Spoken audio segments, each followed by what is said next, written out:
Good morning. ওই যে, ওই দেখুন আপনাদের রটু কোথায় বসে আছে। কিছুতেই ওখান থেকে উঠবে না। সেদিন ইন্ডিয়া পাকিস্তানের ম্যাচ হচ্ছে।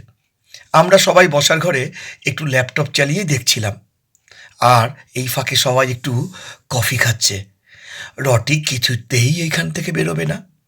এই যে রটির ত্রিপুরার যে নতুন দাদা দিদিরা এসছে, তার সঙ্গে রটির পিসির ছেলেরা। ব্যাস, রটিকে আর এই ঘর থেকে কেউ বার করতে পারছে না। আমি তো বলেই ফেললাম যে রটিকে বোধহয় ত্রিপুরাতেই নিয়ে যেতে হবে। শুধু দেখুন, সব কথা শোনে, বোঝে, আনন্দটা করতেও জানে। আর সব থেকে বড় কথা কি বলুন তো, রট উইলার, ওদের নামে তো এত মিথ্যে কথা। এই দেখুন, ভালো করে দেখুন, ওরাও কিন্তু ফ্যামিলির সঙ্গে মিশে থাকতে পারে। হ্যাঁ, বাড়ির সবার সাথে, ছোট থেকে বড়, সবাইকে নিয়েই চলতে পারে। তাই জন্যই ভিডিওটা শেয়ার করা।